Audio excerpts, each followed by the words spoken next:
Oke.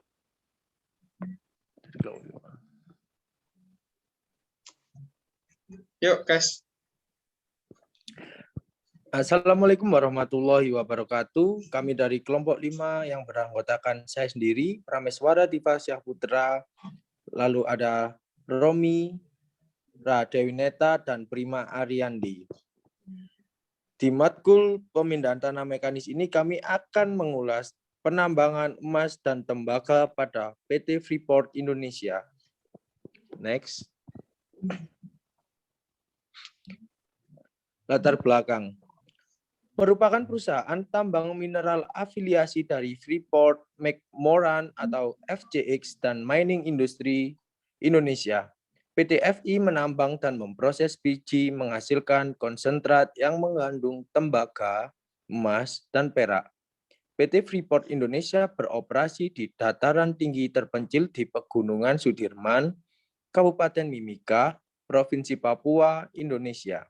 Tambang di kawasan mineral Grasberg, Papua, Indonesia merupakan salah satu deposit tembaga dan emas terbesar di dunia. Next. Sekilas tentang Freeport. Pada tahun 1936, ekspedisi Kartens oleh A.H. Colichin, F.J. Wiesel, dan geolog Jan Jacques Dosi merupakan kelompok luar pertama yang mencapai Gunung Gletser Jayawijaya dan menemukan Ertsberg. Pada tahun 1963, ekspedisi Freeport oleh Forbes Wilson dan Del Flynn untuk menemukan kembali Ertsberg. Pada tahun 1967, penandatanganan kontrak karya atau KK1 yang merupakan salah satu pionir PMA pertama untuk jangka waktu 30 tahun setelah beroperasi. Pada tahun 1972, memulai produksi penambangan dan pengolahan biji. Pengapalan konsentrat dilakukan pada tahun berikutnya. Pada tahun 1998, penemuan cadangan Grasberg. Pada tahun 1991, penandatanganan kontrak karya atau KK2 yang merupakan pembaharuan KK1 untuk jangka waktu 30 tahun dengan hak perpanjangan sampai dengan 2 kali 10 tahun. Pada tahun 1995, penyelesaian pembangunan Kota Kuala Kencana di dataran rendah, suatu fasilitas dan sarana prasarana pendukung operasi produksi penambangan. Pada tahun 1996, memulai dana kemitraan 1% dari penjualan perusahaan bagi pengembangan masyarakat lokal yang dikelola institusi masyarakat. Tambahan dari program CSR yang dilakukan langsung oleh perusahaan. Pada tahun 1997, penyelesaian dari pengoperasian PT Smelting di Gresik, Jawa Timur, fasilitas pemurnian yang menghasilkan katoda tembaga pertama di Indonesia. Rata-rata 40% produksi konsentrat perusahaan dimurnikan di smelter ini. Pada tahun 2004, memulai investasi proyek pengembangan bawah tanah sebagai kelanjutan dari tambang terbuka Grasberg yang berakhir di tahun 2018. 9 miliar dolar telah diinvestasikan dan tambahan 20 miliar dolar akan diinvestasikan sampai dengan tahun 2041. Pada tahun 2018, penandatanganan izin usaha penambangan khusus atau IUPK yang merupakan perubahan bentuk dari perpanjangan usaha pertambangan sampai dengan 2041. 51,24% saham perusahaan dimiliki oleh pihak nasional Indonesia. Memulai pembangunan tambahan fasilitas pemurnian tembaga dan fasilitas pemurnian logam berharga. Next. Selanjutnya ada metode penambangan, block caving method. Metode block caving. Block caving mining atau penambangan ambrukan secara blok adalah salah satu dari metode penambangan bawah tanah dengan cara memotong besaran penampang seluas area tertentu yang terdapat pada bagian bawah daripada blok badan biji dengan tujuan untuk meruntuhkan atau mengambrukkan badan biji tersebut yang terletak pada bagian atas dari level undercut.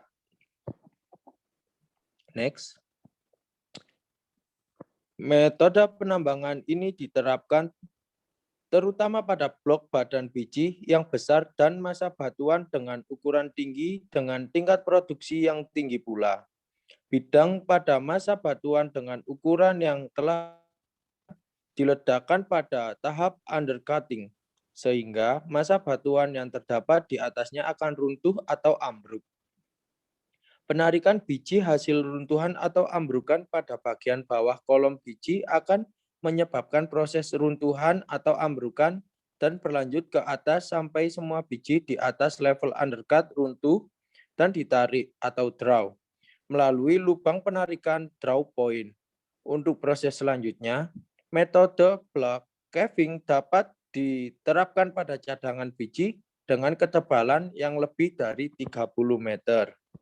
Next.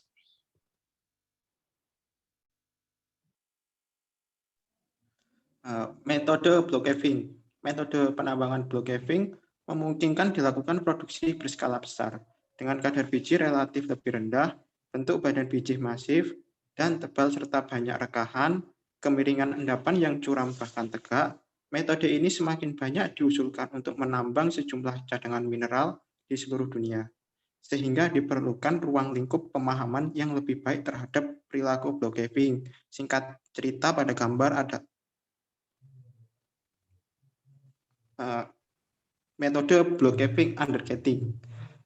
Pre-undercutting. Pada suatu situasi pre-undercut, pekerjaan undercut sepenuhnya dikembangkan sampai mencapai posisi hydraulic radius atau jari-jari hidrolik.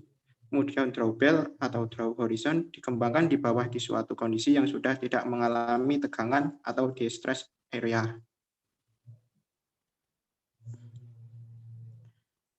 Metode block caving undercutting. B. Post undercutting. Di dalam metode ini, drawbell drift dikembangkan secara penuh. Dan kemudian peledakan undercut dilanjutkan hingga melewati level extraction. Keuntungan utama pada strategi post undercutting adalah hasil peledakan blok di undercut segera bisa dibawa lebih cepat ke level produksi. Hal ini sehubungan dengan kenyataan bahwa drawbell drift atau draw horizon telah selesai dikembangkan dan blok produksi sesegera mungkin bisa dilakukan ketika peledakan undercut telah selesai. Sedangkan kerugian utamanya adalah tegangan yang menyebabkan kerusakan pada drawbell drift atau draw horizon yang diakibatkan oleh berkembangnya tegangan pinggiran undercut dan setelah itu harus diikuti dengan kebutuhan perbaikan atau repair pada lubang bukaan yang rusak. C. Advanced undercutting. Di dalam strategi ini, hanya sebatas jumlah tertentu boleh dilakukan pada penggalian drawbell drift atau draw horizon. Sebelum proses undercutting, pengembangan undercut melewati batas drawbell drift atau draw horizon, kemudian sisa pengembangan di level extraction dilaksanakan di suatu kondisi area yang telah tidak mengalami tegangan atau distress condition. Hal ini merupakan sifat dasar suatu kompromi antara strategi post dan pre-undercutting.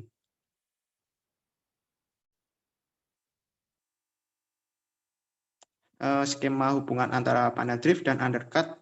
Drift pada penambangan dengan metode block caving, yang sebelah kiri adalah rencana atau desain awal, kemudian yang nomor 2 adalah pengeboran dan pengisian bahan ledak, yang ketiga adalah hasil dari peledakan, dan yang keempat adalah pemuatan yang dilakukan oleh loader selanjutnya. Block caving method drawbelling. Tujuan pembuatan drawbell adalah untuk mengalirkan pecahan batuan hasil peledakan di level undercut menuju level ekstraksi dengan memanfaatkan gaya gravitasi. Kemudian, pecahan batuan tersebut melalui lubang penarikan atau draw point dimuat dan diangkut dengan loader menuju ke tempat pencurahan atau loading point untuk proses selanjutnya.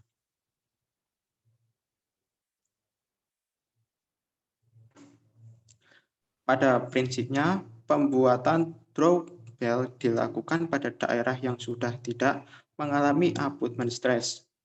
Tujuan utamanya adalah agar selama proses pembuatannya, para pekerja dan peralatan kerja properti tidak terpapar di bawah pengaruh abutment stress tersebut. Selanjutnya, block caving method preconditioning. Tujuan daripada preconditioning adalah mengubah massa batuan yang sangat kompeten atau batuan primer agar menjadi material massa batuan yang sesuai dengan metode penambangan secara ambrukan.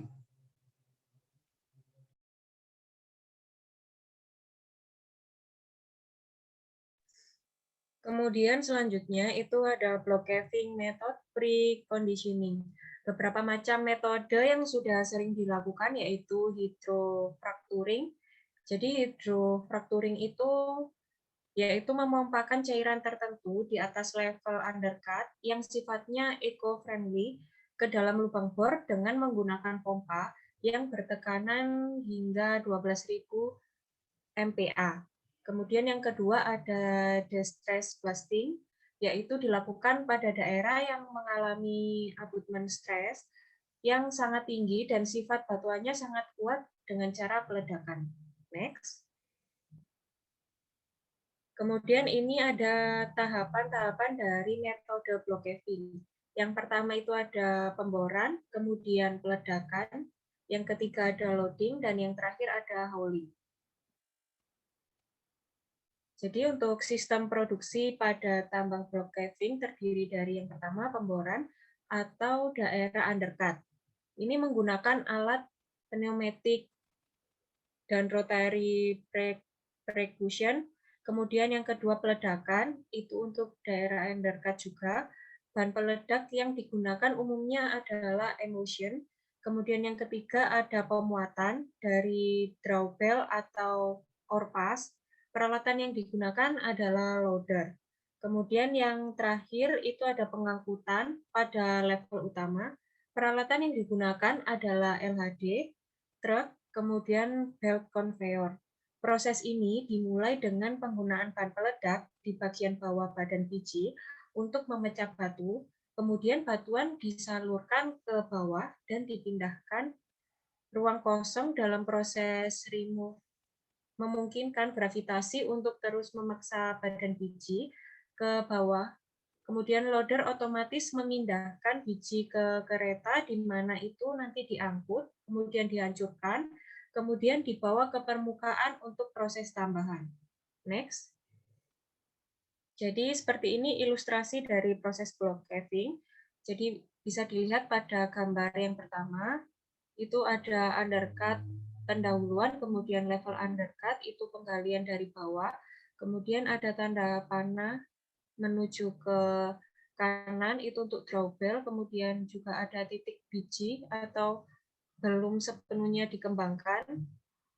Kemudian yang di gambar kedua bisa dilihat juga untuk posisi drawbell, titik tarik biji, kemudian pengerukan biji dari titik tarik dengan alat loader. Next. Jadi untuk kerugiannya sendiri, yang pertama permintaan produksi yang meningkat tidak dapat langsung dipenuhi karena dibutuhkan waktu yang cukup lama untuk mempersiapkan blok tambahan untuk produksi. Kemudian yang kedua itu ada penghentian penarikan biji selama waktu tertentu akan menyebabkan kehilangan lubang bukaan yang telah ada pada daerah yang berpengaruh jika lubang bukaan tersebut merupakan titik konsentrasi berat. Kemudian yang ketiga, metode ini tidak cukup fleksibel karena sulit untuk dilakukan perubahan ke bentuk penambangan bawah tanah lainnya.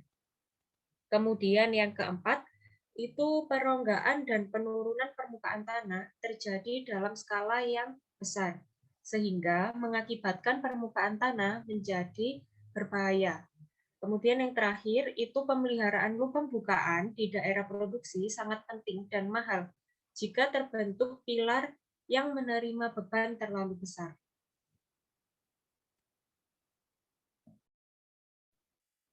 Kemudian ada ventilasi sangat memuaskan. Kondisi kesehatan dan keselamatan kerja bagus, kecuali daerah undercut dan bagian penarikan biji.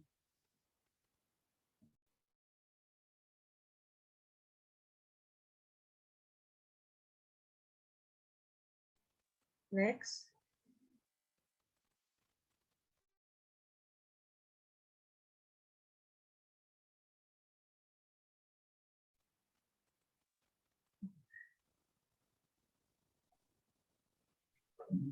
Kemudian untuk keuntungannya sendiri, itu yang pertama, ada pembuatan rancangan sistem ventilasi tidak terlalu kompleks dan rumit jika dibandingkan dengan sistem penambangan bawah tanah yang lainnya, sehingga kesehatan dan keselamatan kerja menjadi lebih baik. Kemudian yang kedua, ada produktivitas tinggi antara 15 sampai 50 ton per shift per karyawan. Maksimum sekitar 40 sampai 50 ton per shift per karyawan. Kemudian yang ketiga, itu ada metode tambang bawah tanah yang mempunyai tingkat produksi paling tinggi.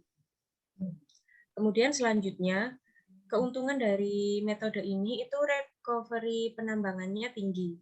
Kemudian pemecahan batuan pada proses produksi secara keseluruhan disebabkan oleh peronggaan yang diawali oleh kegiatan undercutting, tidak ada pemboran dan peledakan berulang kali, kecuali untuk tujuan peledakan sekunder karena terjadinya bongkahan batuan atau boulder yang menyumbat lubang penarikan biji. Dan yang terakhir, ventilasi sangat memuaskan, kondisi kesehatan dan keselamatan kerja juga bagus, kecuali di daerah undercut dan bagian penarikan biji.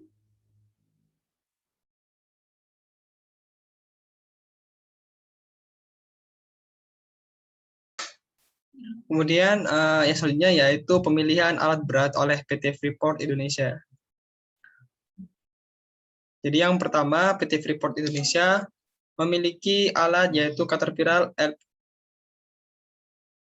Alpinestone LHD, kemudian ada Caterpillar Alpinestone Haul Truck. Untuk Caterpillar Alpinestone LHD ini sendiri yaitu alat yang digunakan untuk mengumpulkan material yang telah jatuh, kemudian dikumpulkan menjadi satu. Kemudian yang kedua yaitu Caterpillar Alpinestone Haul Truck ini ditujukan atau dimanfaatkan untuk membawa material yang telah dikumpulkan ke atas permukaan.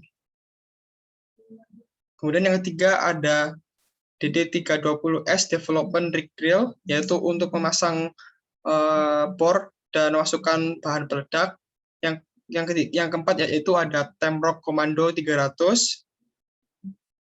Kemudian ada manhole untuk mengangkut para karyawan tambang, dan yang keenam ada scissor lift. Selanjutnya ada grader, dan yang terakhir yaitu ada mounted rock bolter.